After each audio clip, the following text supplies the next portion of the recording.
A entrevista de hoje tem um tema muito interessante.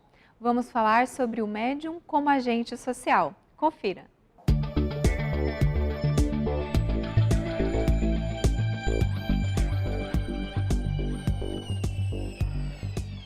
Olá, é uma alegria estarmos juntos novamente.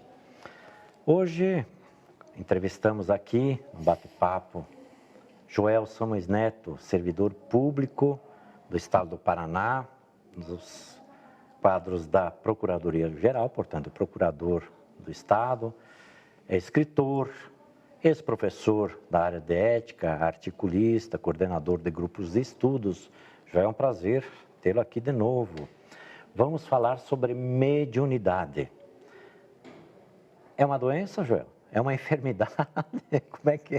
Como é que você vê essa questão? Isso porque ainda hoje nós vemos pessoas preocupadas com essa possibilidade de serem médiums. Sim. E entenderem a mediunidade como algo doentio. Inclusive, algumas pessoas, quando relatam determinada experiência que supostamente poderia ter algum caráter mediúnico, um interlocutor menos avisado pode dizer: olha, eu acho que você tem mediunidade, com áreas assim graves, como se aquilo fosse uma de fato uma doença exatamente merecedora de uma advertência. Na verdade, a mediunidade, segundo a descrição da doutrina dos espíritos, ela é natural no espírito. Todas as pessoas, portanto, são médiums. O espírito, se esteja ele encarnado ou desencarnado, estará continuamente mediando frequências diferenciadas, conhecimento de frequências diferenciadas em relação às dele para outras pessoas. Então, isso é um fenômeno da natureza. Mesmo que as pessoas não se deem conta disso, elas podem estar fazendo fenômenos mediúnicos sob os diversos aspectos que ele se apresenta. Quando o codificador define mediunidade dentro do livro dos médiuns como sendo aquele que seja portador num grau qualquer da percepção dos espíritos, ele define como médium, ele quer dizer que, a rigor, estamos constantemente sendo influenciados pelos espíritos, porque mediunidade tem essa importância e significado, ou seja, de ser intermediário, médium do mundo espiritual. É este o conceito básico de mediunidade, Joel? É assim que se entende? Num sentido básico, né, estritamente dentro das obras básicas, sim. O que é interessante de perceber é que, no próprio livro dos Espíritos, Kardec faz essa pergunta a respeito de se os espíritos estão ao nosso redor e se eles, de alguma maneira, nos influenciam as ações. E os espíritos, quando responderam a essa pergunta, disseram: muito mais do que você imagina. Muitas vezes são eles que dirigem as vossas ações. Então, nós, na verdade, não temos a possibilidade de medirmos o nível, o grau de influenciação que um espírito desencarnado pode exercer sobre nós. Mas nós podemos estudar os efeitos. Nós podemos perceber quando as pessoas elas perdem o autocontrole e começam a fazer coisas que em situações normais não fariam. Nós podemos dizer que em dadas situações, nós, os espíritos encarnados, permitimos uma influência muito forte de espíritos desencarnados. Na medida de nossa disciplina, nós vamos disciplinando também essa influenciação. Ok. Você nos falou que é uma faculdade natural a mediunidade, o que implica entender que ela está derramada na organização fisiológica, no corpo físico da criatura. É por esta razão que há médiuns que percebem a influência dos espíritos mais e outros menos? É essa densidade, digamos assim, de mediunidade que dá essa percepção ou não? Eu penso que não. A faculdade é espiritual. Ok. O corpo físico, talvez em termos de equilíbrio, ele tem alguma influência na produção de uma energia chamada ectoplasma, que aí vai também participar do processo mediúnico propriamente dito. Mas o que é importante mesmo é a organização do pensamento. Portanto, a organização que o espírito, seja ele encarnado ou desencarnado, apresente. Né? Aí a importância que o movimento espírita e a doutrina e as orientações espirituais continuamente fazem esse chamamento para que os interessados estudem bastante. Ok. Pesquisem, meditem, reflitam, exercitem o autocontrole, porque quanto mais nós conseguirmos manter o nosso pensamento numa determinada frequência, uma determinada, falando grosseiramente, faixa vibratória, mais adequada será essa comunicação mediúnica. Você tocou num ponto que eu gostaria de explorar um pouquinho mais. A mente é o processo organizador das relações com o mundo espiritual. É nela que está todo o fulcro relacional, de acordo com o que pensamos. É ali que se dá toda essa sintonia que você acaba de nos dizer. É a mente do indivíduo, aquilo que ele pensa. A mente aí depende do conceito e do pesquisador. Ok. Os neurocientistas costumam dizer que a mente ainda é o equipamento. Certo. O equipamento cerebral. Exatamente. Okay. Então, enquanto nós falamos, se nós prestarmos atenção, algo em nós testemunha. Uhum. É como quando as pessoas estão fazendo uma leitura, elas leem, elas reconhecem as palavras, vão formando os pensamentos, mas se prestarem atenção, há um ser em nós que testemunha esse processo. Então, o espírito é esse ser que testemunha o processo, e ele é a sede do pensamento. Okay. Ele pode se utilizar do intelecto, ele pode se utilizar do cérebro físico para fazer a expressão material do seu pensamento. Mas ele é a sede, o espírito é a sede do pensamento. Joel, quero abordar uma questão que está um pouco dentro, ou quem sabe muito dentro, daquilo que você exercitou dentro da sala de aula, como professor. Mas eu vou fazer essa pergunta e você responder depois do intervalo. O médium é um ser social? Retornamos já já. Vamos para um breve intervalo e logo voltaremos com a segunda parte da entrevista. Não saia daí.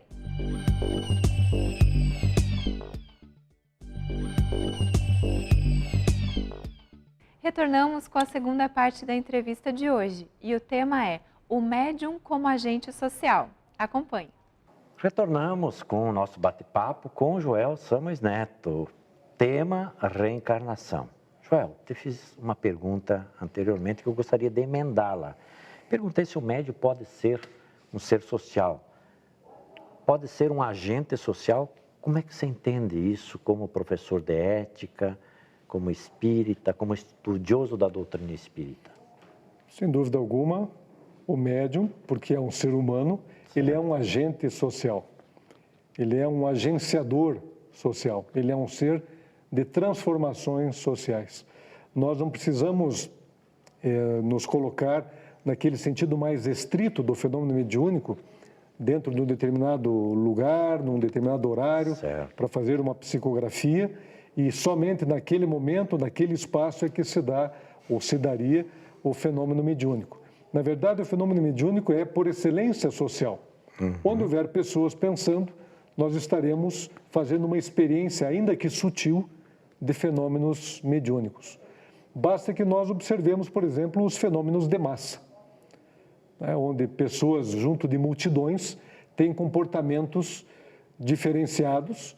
Isso é explicado em parte pela psicologia das multidões, mas a doutrina dos espíritos tem uma abordagem muito interessante, dizendo que, além dessa influência das massas sobre o ser individual, também está presente o próprio fenômeno da mediunidade.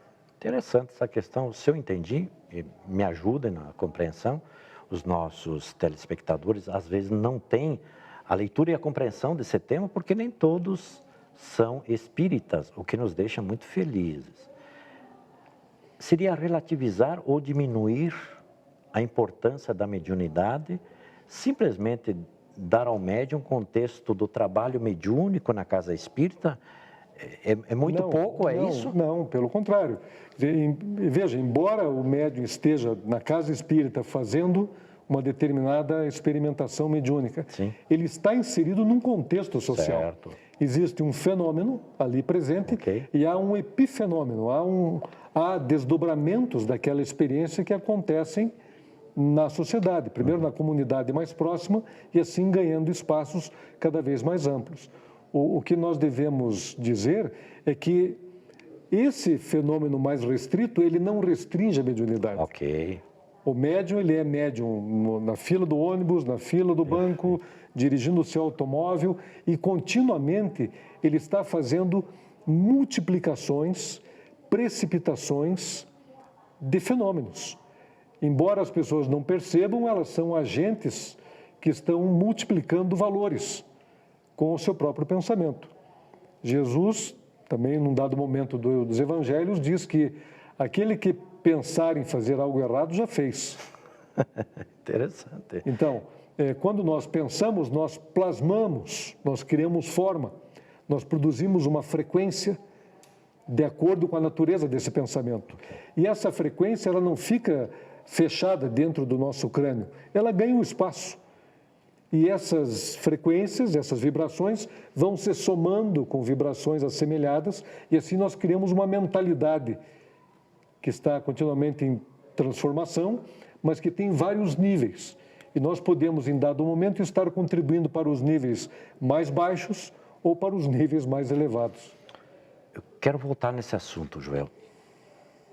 Quando dissemos de relativizar para a sessão mediúnica de 1h30, 2 horas, que o tempo normalmente usado, e que você nos traz essa visão ampliada, maximizada, de que o médium, ele é médium 24 horas por dia, podemos usar esse termo, né?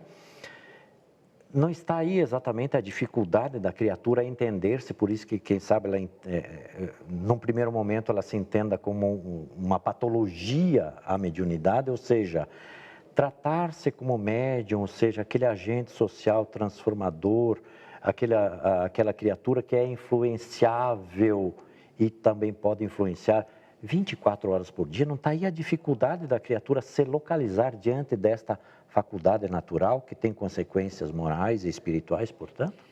Talvez, se nós olharmos sob o aspecto mais negativo, porque nós sabemos como as pessoas se tornam agressivas, por exemplo, quando estão no tráfego de automóveis.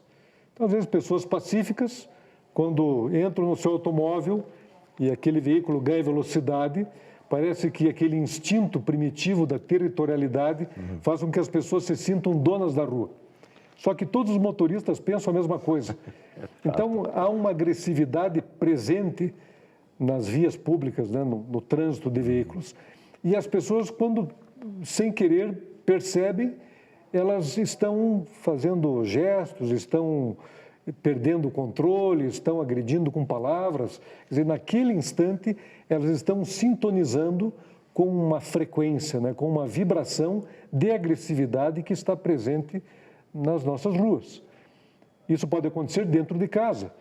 Em qualquer momento em que nós oscilarmos o nosso pensamento, e por isso que o autocontrole é tão importante e tão discutido, debatido, estudado no Espiritismo, nós temos que nos dar conta de que, mesmo dentro de casa, nós podemos, através do nosso pensamento, estar contribuindo para o equilíbrio ou para o desequilíbrio da sociedade onde nós vivemos.